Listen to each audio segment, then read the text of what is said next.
Et j'ai le plaisir d'accueillir sur ce plateau Jean-Paul Limagne, mécanicien et trésorier de l'association Piper 43 10 59 Project. Voilà, j'ai tout dit.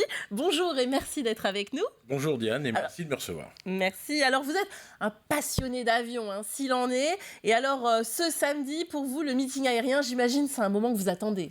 Ah, c'est un moment exceptionnel parce que la patrouille de France, les vieux avions qu'on va voir, surtout dans le cadre exceptionnel de la baie des Sables, c'est vraiment des moments pour les gens qui aiment, qui sont évidemment très attendus, mais aussi pour les gens qui n'aiment pas, parce que le spectacle de la patrouille de France, on a beau aimer les avions, ne pas aimer les avions, ça laisse jamais indifférent. C'est une vitrine aussi, finalement, pour vous qui êtes passionné, de faire venir finalement le grand public vers votre discipline. Tout à fait, oui, parce que l'aéronautique, aujourd'hui, c'est surtout du transport aérien. Donc, les gens montent dans un avion pour aller d'un point A à un point B. Mais il y a toute une histoire de l'aéronautique autour de la France. La France est quand même le deuxième pays aéronautique derrière les États-Unis. C'est pas tout le monde qui le sait. Beaucoup d'inventions sont nées en France. Il y a des tas de choses qui sont nées donc ici.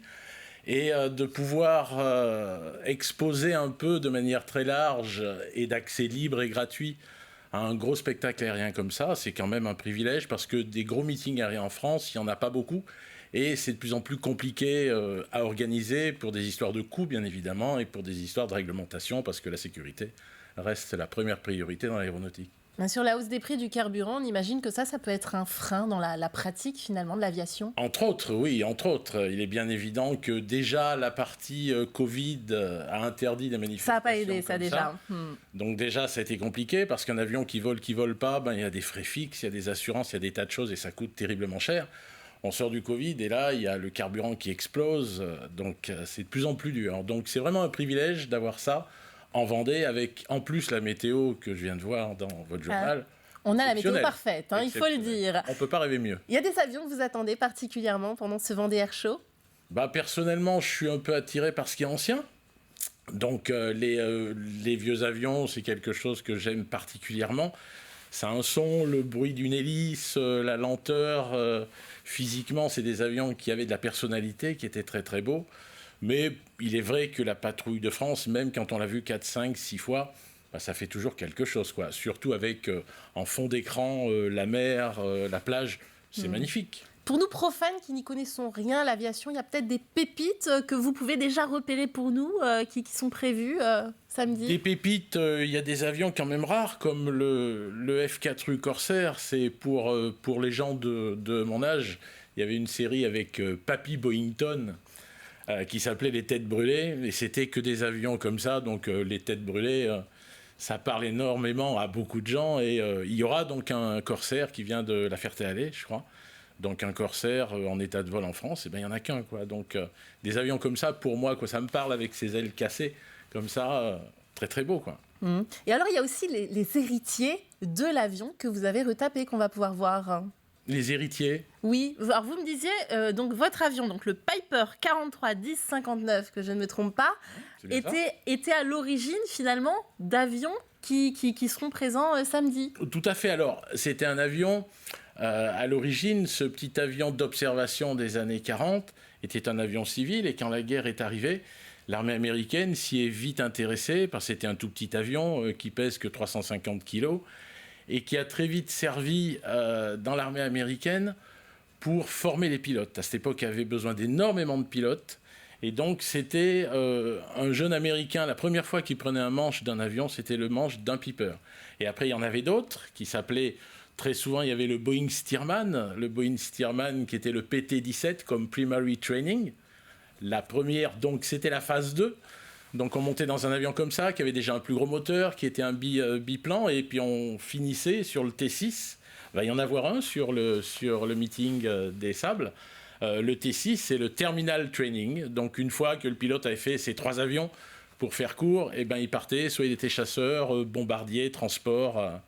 Et c'est surtout grâce à la couverture aérienne durant la Seconde Guerre que la guerre s'est passée comme ça, quoi. Alors parlons-en donc de votre... On dit Piper, hein, on dit pas Piper, je me suis trompée. C'est Piper, en américain, mais bon. Ouais, je dis à l'américaine, moi. On a le droit de le dire en français aussi, hein, Piper, ça reste une marque. D'accord. Hein. C'est le Piper L4B. Alors vous avez travaillé pendant 3 ans dessus pour le restaurer. Là, ça y est, il est terminé. Ça y est, il est terminé, il vole.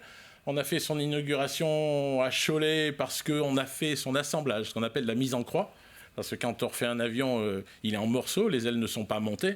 Donc une fois qu'on assemble les ailes, il faut de la place. Donc on a fait ça donc, à Cholet. Et là, il a fait 20 heures de vol. Donc il rattaque après 20 ans d'arrêt. Il était un peu à l'abandon dans une grange. Et après 20 ans d'arrêt, il attaque sa 6e vie. Oui, alors racontez-nous ça. Comment un avion peut avoir 6 vies? C'est impressionnant.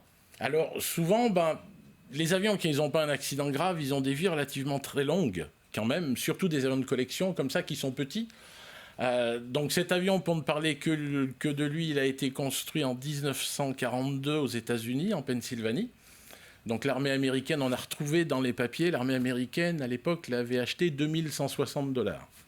Je ne sais pas ce que valait le dollar à cette époque-là, mais bon, malgré tout, c'était des petits avions d'observation. Donc construit fin 42, il a été mis dans une caisse parce que des petits avions comme ça voyageaient. Ça voyageait facilement.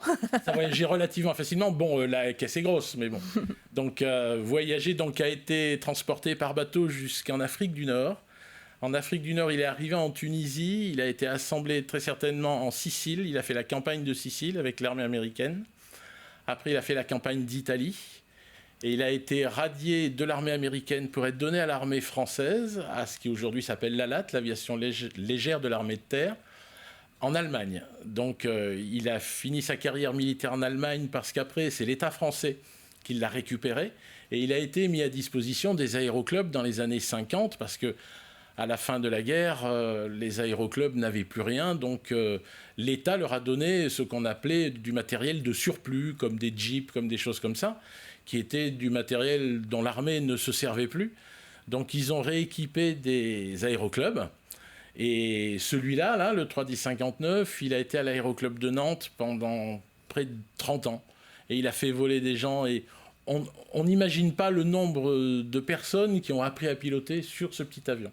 Oui. Donc voilà. Donc il a été revendu à un particulier qui s'en est servi des années et des années. Un jour, il y a eu un accident au sol. Il s'est cassé une aile, pas très grave, mais malgré tout inutilisable. Et son propriétaire, Claude, à qui on l'a racheté, s'est dit je vais le refaire, parce qu'on s'y attache terriblement à des petites machines comme ça. Je vais le refaire. Et puis, tout compte fait, il n'a pas eu le temps. La vie ne lui a pas laissé le temps de le refaire. On l'a racheté. Donc, on est 5 copains. Il y a beaucoup de pilotes. Moi, je suis le mécano. Et j'ai eu le plaisir et le bonheur de refaire cet avion de A à Z. Et ça a été une super aventure.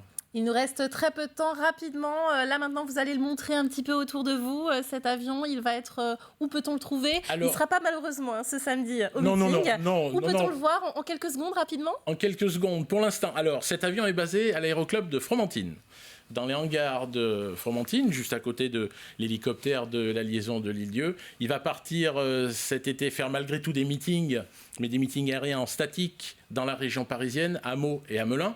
Et après, il va revenir donc en Vendée. Donc, il se baladera sur tous les terrains de Vendée. Et il y a beaucoup de terrains en Vendée qu'il faut conserver parce qu'ils sont magnifiques. Bien sûr. En tout cas, c'est du très beau travail que vous avez fait avec cet avion. Merci beaucoup d'être venu nous parler de votre passion.